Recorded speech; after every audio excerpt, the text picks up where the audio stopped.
महाराष्ट्र में नई सरकार में विभाग बंटवारे पर खींचतान जारी है। जी हां, एक तरफ ईवीएम को लेकर संग्राम, दूसरी तरफ सरकार के अंदर विभाग के बंटवारे पर खींचतान जारी है। शिवसेना शिंदे का गृह मंत्रालय पर दावा है, एनसीपी अजित का वित्त मंत्रालय पर दावा है और विभागों का बंटवारा किस तरह से हो उस पर अब तक मतभेद बने हुए हैं। बड़ी खबर आपको बता रहे हैं, एक मुख्यमंत्री, 2 उप मुख्यमंत्री शपथ ले चुके हैं, लेकिन पोर्टफोलियो किस तरह से किसको मिलेंगे उसको लेकर दावों के मद्देनजर लगातार खींचतान बनी हुई है। शिवसेना शिंदे चाहते हैं गृह मंत्रालय, वहीं एनसीपी अजित चाहते हैं वित्त मंत्रालय। मुंबई से हमारे सहयोगी वैभव परब हमारे साथ इसी खबर पर लगातार लाइव जुड़े हुए हैं। वैभव, अगर बात करें सामंजस्य बैठाने की, पोर्टफोलियो को लेकर किस तरह से बीच का फॉर्मूला निकाला जाएगा, क्या जानकारी मिल रही है?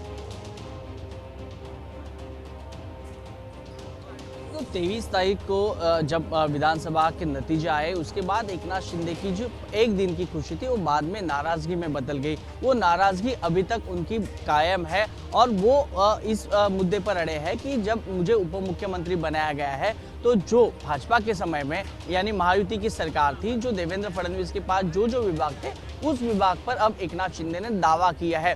अब कौन से विभाग महत्वपूर्ण है और एकनाथ शिंदे जो चाहते हैं, पहला तो है गृह विभाग है, दूसरा है जल संपदा विभाग है, तीसरा है पीडब्ल्यूडी और चौथा है रेवेन्यू का, महसूल का। तो ये 4 महत्वपूर्ण विभाग है जिस पर एकनाथ शिंदे ने दावा किया है और उस पर भी अड़े हुए हैं।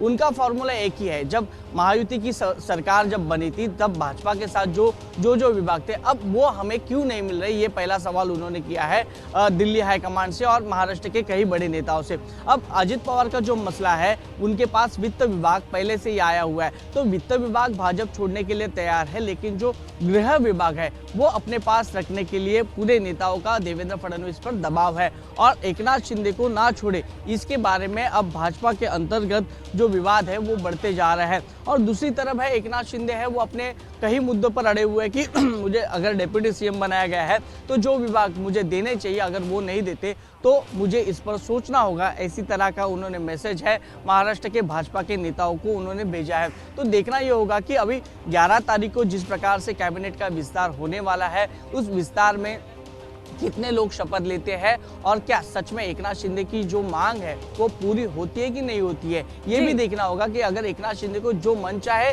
पोर्टफोलियो नहीं मिले तो एकनाथ शिंदे फिर एक बार नाराज होकर कुछ ना कुछ एक अगला कदम उठा सकते हैं। इसी राजनीति में जाहिर तौर पर जो बीजेपी का शीर्ष नेतृत्व है वो उस पर नजर बनाए रखे होगा कि अगर वो नाराजगी नहीं उनकी दूर कर पाते हैं तो क्या एकनाथ शिंदे कदम उठा सकते हैं। वैभव, बहुत शुक्रिया आपका इस पूरी जानकारी के लिए, आगे भी अपडेट के लिए आपका रुख करते रहेंगे।